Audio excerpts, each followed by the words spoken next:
team yang the best team in the country, ya. Dan kalau kita nak bandingkan kualiti kita dengan kualiti mereka, jauh berbeza. Dan hari ini lebih-lebih lagi kita nampak jurang perbezaan kualiti antara pasukan JDT dengan pasukan Negeri Sembilan. Kita baru tubuhkan tim ini dalam 2-3 tahun, dan kita sedang dalam proses untuk membentuk satu pasukan yang kuat. Okay? Tapi kalau banding dengan JDT, dia sudah 9 kali juara dan mereka bermain dalam competition Asian Champion League, kan? So, dan lagi kita tengok kualiti mereka, memang kita terpaksa mengaku memang mereka semua pemain mereka different quality. Dan kalau kita nak tanding dengan mereka, saya ingat kita perlu lagi 10 tahun untuk nak bertanding dengan JDT, dan untuk kita boleh bersaing atau kompetitif dengan pasukan seperti JDT, ya. So bagi saya rasa memang dalam pengiraan kita ada target, apabila pengiraan mata itu, kita memang pasukan JDT ini, kita kalau dapat seri satu mata pun masih dah bagus, lah. So hari ini mungkin kita dapat poin, perlawanan banyak lagi, dan kita perlu fokus untuk perlawanan akan datang, dan cuba collect maksimum poin yang kita boleh. Kita main 3 game dalam 9 hari. I mean rata 3 hari 1 game. Betul? Dan skuad kita bukan besar seperti skuad seperti JDT untuk kita buat pertukaran pemain. Dan juga kita tidak menjalani proses pre-season yang baik, di mana kebanyakan pemain import datang lewat. Okey? Dan juga kita tidak ada cukup pemain kuota import. Dan hari ini pula kita turun dengan bukan pasukan utama kita yang kita ada. Okey? Dan juga saya nampak kita sedikit keletihan. Di first half kita masih boleh saing dengan mereka, tetapi di babak yang kedua nampak sedikit keletihan, di mana pemain-pemain JDT nampak lebih fresh, cukup bertenaga, dan kita macam ada kurang tenaga. Dan juga intensity tempo permainan JDT begitu pantas dan laju, dan kita tidak dapat menyaingi tempo pasukan JDT.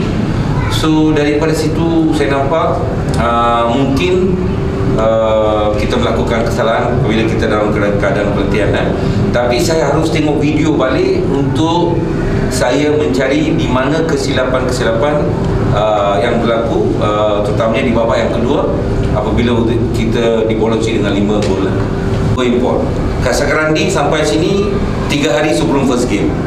Lepas tu dia tak fit, dan dia telah cuba bermain untuk 3 game dalam 9 hari. So satu keadaan sukar untuk dia. Dan hari ini kalau kita tengok serangan kita pun tidak efektif. So kalau bila serangan kita pun tidak efektif, kita bertahan berapa lama kita boleh tahan. So kita tak ada balance dalam hari ini dalam attacking dan defending. So saya rasa bukan Gulun saja, terutamanya kita perlu mempertingkatkan physical conditioning pasukan kita, di mana pemain-pemain yang lewat masuk, iaitu pemain import yang masuk, perlu berada dalam tahap kecergasan yang baik, dan juga kita perlu ada understanding yang baik. Kita masih dalam proses, walaupun kita telah melalui 3 game, tapi saya rasa kita dalam keadaan yang bukan yang terbaik bagi saya. Kita perlu masa lagi. Bagi saya dah cakap tadi, macam kita tak ada fokus nak dapat poin dari pasukan JDT, tapi angka kita kalah itu mungkin kurang senang untuk diterima. Tapi kita fokus, ini liga, kita ada banyak game lagi, so kita collect point. Kita perlu tahu target kita, pasukan mana yang kita boleh collect point, dan kita akan terus berusaha untuk mempersembahkan satu prestasi yang baik, tapi dengan syarat player perlu ada masa untuk rehat. Sekarang kita kena main, hari ini kita main, 11 hari bulan kita main balik. So macam hari itu kita main 1 hari bulan Penang, kita balik, kita rehat 3 hari bulan kita start berlatih, recovery. Kita berlatih 2 hari saja sebelum bertemu dengan JDT. Dan 2 hari ini tak cukup untuk pasukan baru macam kita untuk membuat sesuatu, bawa perubahan dalam perlawanan seperti JDT. Kita perlukan masa. Kalau nak buat pembaikan pun lah. Macam hari ini kita main, so kita akan rehat esok, lusa akan kita training. Dalam 3 hari kita akan bermain dengan pasukan KL.